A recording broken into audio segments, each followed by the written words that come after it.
Hi friends, Sai Satcharitra 30వ అధ్యాయంలోకి ఇప్పుడు వచ్చేసా.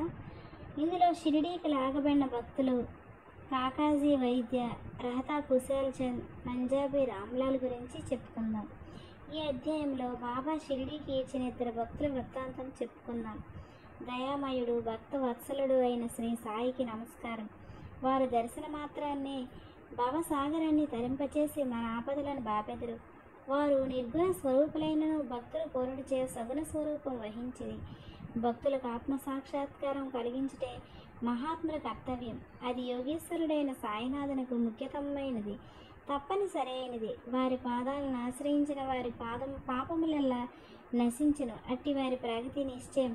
వారి పాదాలు స్మరించుచు పుణ్యక్షేత్రాల నుండి బ్రాహ్మణులు వచ్చి వారి సన్నిధిలో వేదశాస్త్రాలు పారాయణ చేసి గాయత్రి మంత్రాన్ని జపించెదరు. దుర్బలులము, పుణ్యహీనులము అగుడిచే భక్తి అనగానేమో మనకు తెలియదు, మనకింత మాత్రం తెలియదు.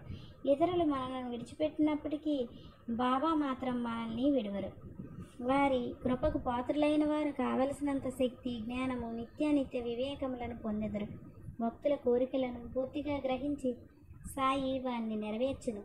అందుచేత ఎవరికి కావలసినవి వారు పొంది కృతజ్ఞతతో ఉండెదరు. కానీ మేము వారికి సాష్టాంగ నమస్కారం చేసి వేడుకొందాం. మా తప్పులన్నీ క్షమించి సాయి మా ఆరాటాలన్నీ బాబుగాక. కష్టాలు పాలై సాయిని ఈ విధంగా ప్రార్థించి వారి మనస్సు శాంతించి బాబా కటాక్షం చేవారు సంతృష్టి చెందుదురు. దయా సముద్రుడగు సాయి కటాక్షించుడు చే హేమత్ పంతు ఈ గ్రంథాన్ని వ్రాయగలిగినని చెప్పుకొనను. లేకొనచో తనకు గల యోగ్యత ఎంత? ఎవరింత కఠినమైన పనికి పూనుకొనగలరు?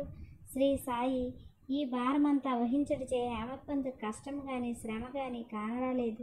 తన వాక్కును కలమును కూడా ప్రేరేపించుటకు శక్తివంతమగు జ్ఞానమనే వెలుతురుండగా అతడు సంశయం కానీ ఆరాటం కానీ పొందనేలా అతడు వ్రాసిన ఈ పుస్తక రూపాన శ్రీ సాయి అతని సేవను గైకొన్నారు. ఇది అతని గత జన్మల పుణ్య పరంపరచే ప్రాప్తించిన కావున అతడు అదృష్టవంతుడని పుణ్యాత్ముడని అనుకొనెను. ఈ క్రింది పారాయణ కథ సాధారణ కథ కాదు, స్వచ్ఛమైన అమృతం. దీన్ని ఎవరు తాగెదరో వారు సాయి మహిమను, సర్వాంతర్యామిత్వమును తెలుసుకుందరు. వాదించువారు, విమర్శించేవారు ఈ కథలను చదువనక్కర్లేదు. దీనికి కావలసినది అంతులేని ప్రేమ.